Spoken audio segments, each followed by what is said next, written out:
Deixa eu pegar aqui, achar direitinho aqui. Tá aqui. Show. Todo mundo vendo minha tela aí, gente? Tudo no esquema?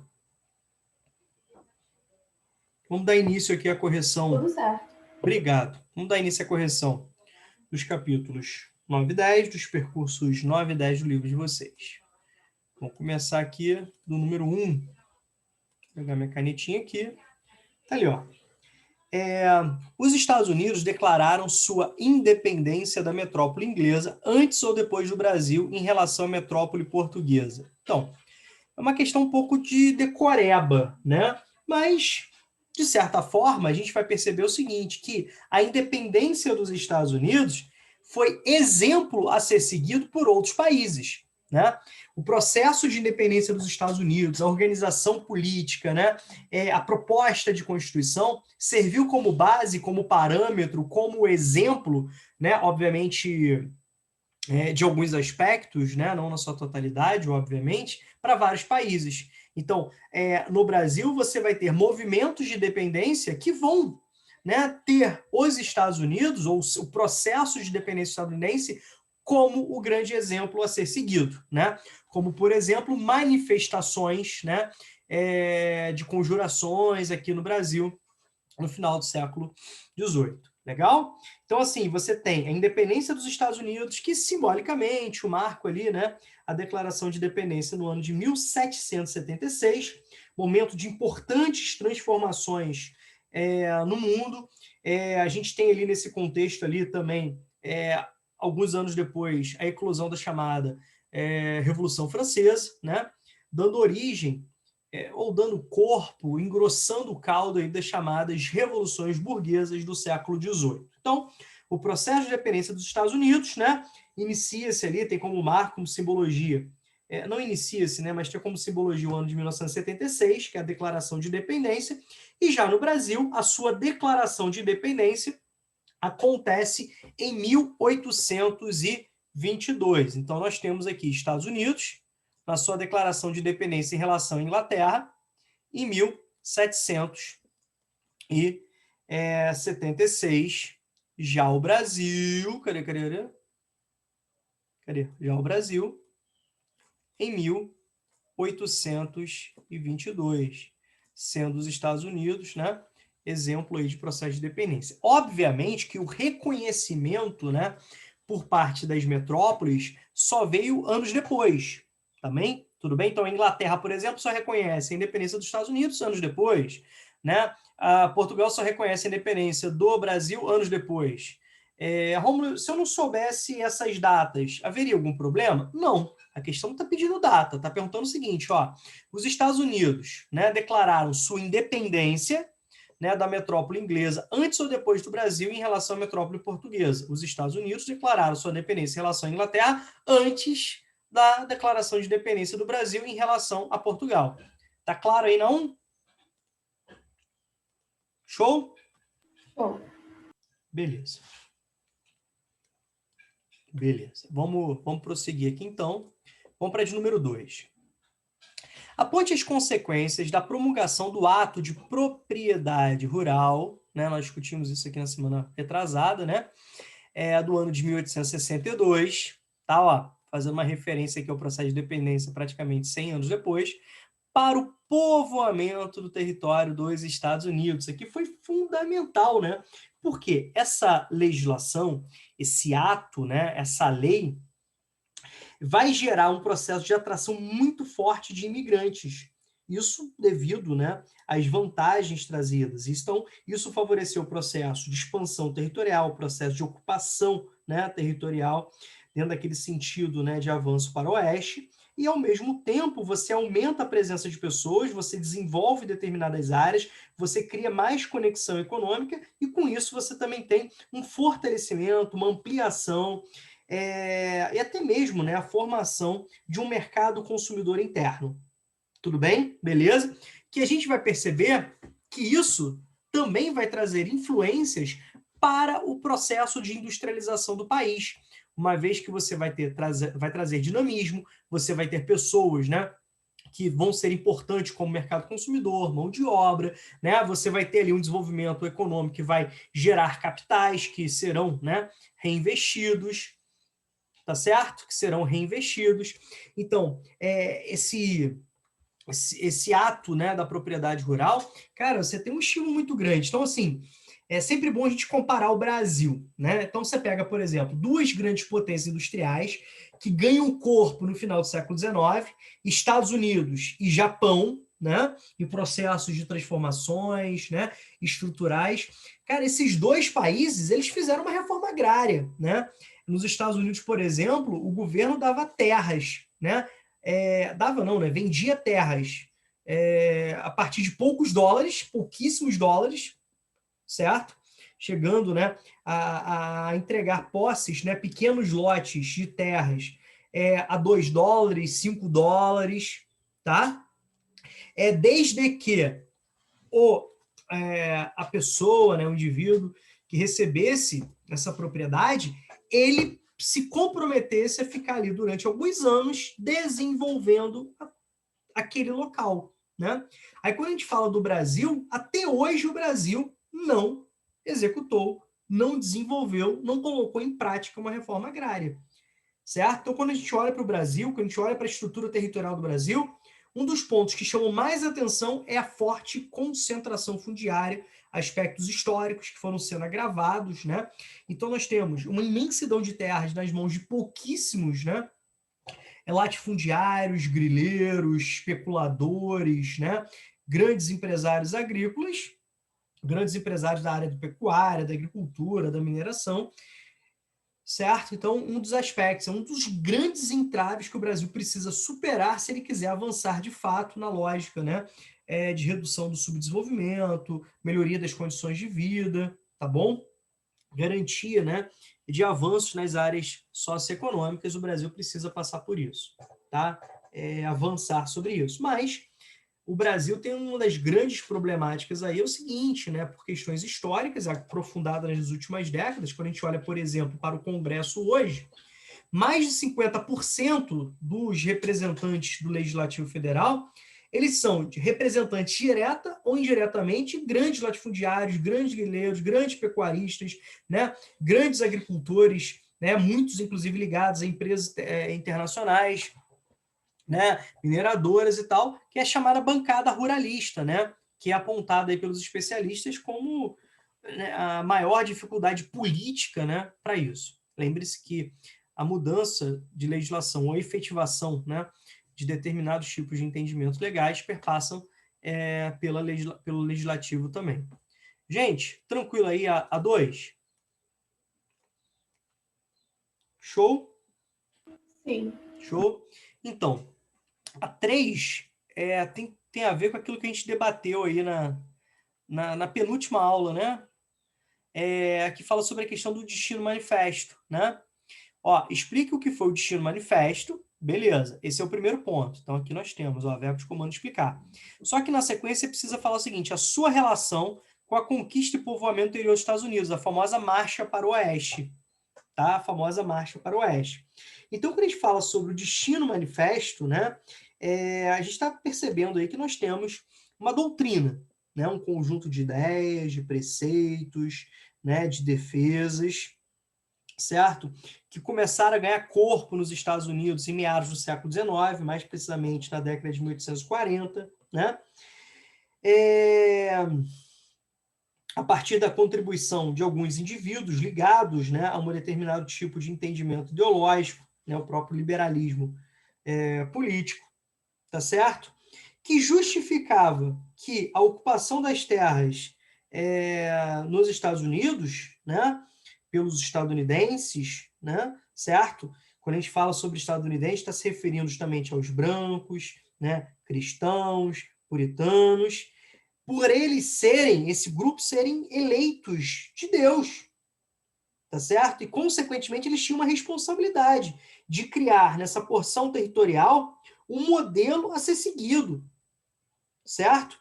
Então, eles vão entender que os povos nativos, os povos autóctones, né, eles não eram capazes de realizar essa necessidade dada por próprio Deus, certo?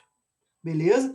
Então, isso justificava, né, que esses indivíduos eles fossem literalmente incorporando terras indígenas, tá? Mesmo que para isso tivessem que declarar guerra, extermínio, genocídio dessa população que resistiu, né? Essa população autóctone que resistiu a esses avanços. Então, o Destino Manifesto, ele serviu como justificativa ideológica, obviamente sem nenhum tipo de embasamento científico, sem nenhum tipo, né, de concretude, nenhum tipo de justificativa real para o extermínio de populações nativas, para que esses indivíduos, que segundo essa ideologia eram os escolhidos por Deus, tá? Poderem avançar, né? Poderem avançar, poderem controlar, poderem, né, se estabelecer nesses territórios mais interioranos. Tudo bem, gente? Show aí? Tranquilo? Vocês viram isso recentemente nas aulas de história, né? Também. Podemos avançar para 4? Por mim, pode. Beleza. A 4, gente, tem relação direta também com as aulas de história, né? Muitos apontam aqui a doutrina Monroe como o estabelecimento de um modelo de imperialismo estadunidense que a gente pode perceber que está presente até os dias de hoje, né? Certo? O que acontece? Vamos ler aqui a primeira pergunta, né? O que foi a doutrina Monroe? Como ela influenciou a relação dos Estados Unidos com os demais países da América, tá? Quando a gente fala da doutrina Monroe, né? Primeiro, doutrina é justamente esse conjunto de ideias, de preceitos, né? De práticas, de valores. E quando a gente fala desse Monroe, né? Faz referência ao presidente dos Estados Unidos naquela época, o James Monroe, tá bom? Que em 1823, tá certo? Faz essa declaração, que ficou muito conhecida por uma expressão, né? A América para os americanos, certo? Esse contexto era um contexto pós-guerras napoleônicas, lembrem-se, né? Que você tem ali o fim das guerras napoleônicas em 1815, tá bom? Você já tem ali o estabelecimento de uma política, né, de reavanço, digamos assim, de domínio colonial sobre a América, beleza? Então, os Estados Unidos, né, eles lançam para a Europa, né, essa expressão, certo? O que significa isso? A doutrina Monroe deixa claro, né, que em nome da segurança, né, da América, dos seus vizinhos, dos seus irmãos, não poderiam permitir que nenhum país europeu restabelecesse domínio sobre o território americano, certo? Então você pode pensar no primeiro momento e falar assim, pô, legal, né, os Estados Unidos estão auxiliando, né, os seus vizinhos, né, os países, né, os territórios aqui na América conseguirem sua independência ou manterem a sua independência política em relação à Europa. Só que, na verdade, certo? Quando a gente fala, né, América para os americanos, é América para os Estados Unidos, ou seja, é a consolidação de um modelo de uma visão imperialista, né? Certo? Era, de fato, a doutrina Monroe uma estratégia por parte dos Estados Unidos para garantir, para manter, para ampliar, né, a sua influência sobre determinadas áreas da América. Tudo bem? Então, à medida que a doutrina Monroe fala que os Estados Unidos vão se colocar contrários a qualquer tipo de intervenção europeia na América, auxiliando inclusive nos processos de independência, isso é justamente para tentar criar uma estratégia, utilizando inclusive a força, né, para afastar os interesses europeus na América, no continente europeu, e ao mesmo tempo, né, consolidar ou expandir os interesses estadunidenses, né, no continente americano, certo? Mais tarde, essa política no início do século XX, ela vai ser substituída pela política do Big Chic, né, do grande porrete, ou seja, uma relação de extrema imposição do imperialismo estadunidense. Tá bom? Mas esse é um assunto aí que vocês vão trabalhar bastante nas aulas de história, né? Não sei até se vocês talvez já tenham até visto, né? essa relação aí. Gente, alguma dúvida? Hein? Não da minha parte. Tem certeza? Alguém quer perguntar alguma coisa? Tá tudo tranquilo para mim, Rômulo. Tá beleza? Tudo certo. Certinho. Então, aqui, vamos pular aqui para a questão de número 11, fazendo um favor. Vamos pular aqui para a questão de número 11. Tá? Deixa eu trocar de cor aqui. Que a gente está falando aqui das duas maiores economias do mundo, né? Estados Unidos e China. Tá? Então, tá aqui, ó. Interprete a tabela e responda as questões a seguir. Então, nós temos aqui Estados Unidos, né? Nós temos China, respectivamente, as duas maiores economias do mundo. Tá? É onde nós temos análises econômicas e socioeconômicas. Tá bom? Então, nós temos aqui relação ao PIB. Então, o PIB dos Estados Unidos e o PIB chinês. Tá? O PIB per capita, tá? Que é justamente o PIB por pessoa, por cabeça, tá bom? A estrutura do PIB, quando você fala dos setores da economia, agricultura, né? Indústria de mineração, a indústria extrativista, né? E a questão dos serviços, tá bom? Então, estou fazendo uma comparação econômica, socioeconômica e socioeconômica entre as duas principais potências do mundo hoje, Estados Unidos e China. Legal? Tá aqui, ó. Em 2017, enquanto o valor do PIB da China correspondeu a cerca de 60% do PIB dos Estados Unidos, o valor do PIB per capita chinês correspondeu a 28% do valor dos Estados Unidos. Então, estou fazendo uma afirmativa com base nos dados. Por que esses percentuais foram diferentes? Tá? Por que esses percentuais foram diferentes? Quando a gente fala sobre a relação per capita, tá? A gente está falando por pessoa. E quando a gente está falando por pessoa, a gente precisa entender que há uma diferença gigante no tamanho da população dos Estados Unidos e da China. Então, a população absoluta chinesa e estadunidense é muito diferente. A China é o maior país em população absoluta, né? Seguido hoje de perto pela Índia.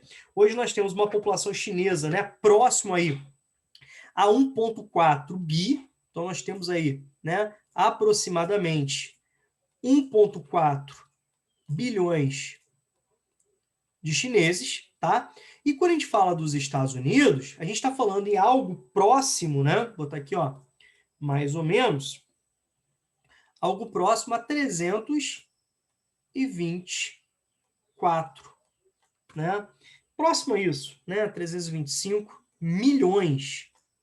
Beleza? Por isso que nós temos uma diferença muito significativa.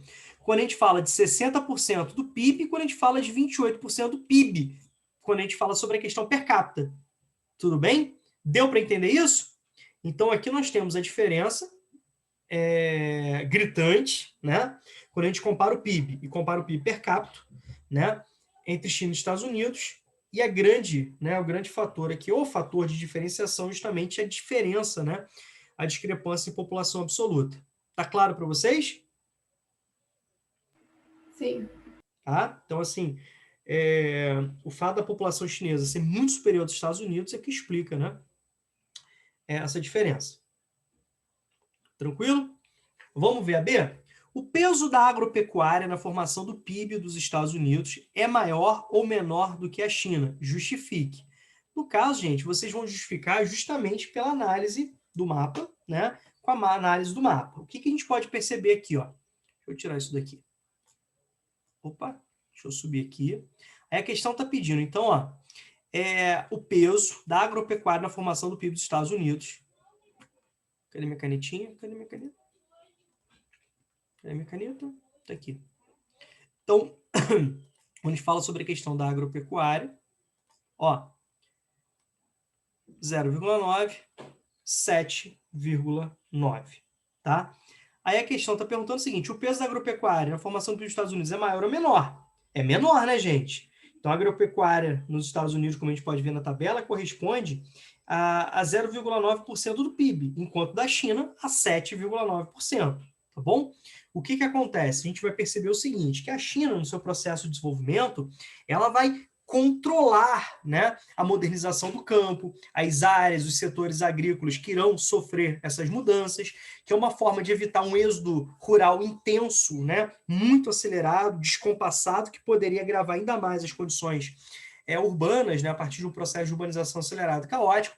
Então, o governo chinês, ele controla, né, de uma forma bem planejada, né, buscando um equilíbrio nessa transferência. Então, você tem territórios que são propositalmente pouco modernizados no campo, de forma, né, a manter essa população no campo, tá certo? Embora você tenha em outras áreas um sistema, uma área, né, de produção agrícola primária, numa forma geral, muito moderna, muito mecanizada, tá certo? Então, quando a gente fala, por exemplo, da população dos Estados Unidos, qualquer fazenda e tal é extremamente mecanizada, né? Muito mecanizada. O percentual da população rural nos Estados Unidos é algo muito pequeno, né? Chega próximo a 3%, tá certo? 3% apenas que vive em áreas rurais. Então, isso explica a alta mecanização do campo. Por outro lado, né, a gente está falando sobre a presença, a influência desses setores na economia. Então, a gente tem que falar também sobre a questão de valor agregado. Então, os produtos transformados, né, os produtos industriais modificados, né, eles apresentam maior valor agregado. Isso tem a ver com a característica, né, a produção de cada país, tá certo? A mesma coisa acontece com os serviços, né? Quando você tem serviços muito especializados, com controle da produção, né, científica, né, o desenvolvimento científico, onde você tem ali, né, os setores ligados ao capital financeiro, a gente pode perceber o quanto isso é impactante para o PIB, né? Por parte do setor terciário, né? Uma grande presença de trabalhos de alta qualificação, pós-trabalho de alta, né, produção de riquezas. Então, são aspectos também que devem ser analisados, né, quando a gente compara os Estados Unidos e a China, mas a questão era muito mais simples, né? Não precisava de uma análise, né? É só justificar com base nos dados. Então, né, tá aí. Alguma dúvida, gente? Não. Não? Tudo tranquilo? Tranquilo. Então, beleza.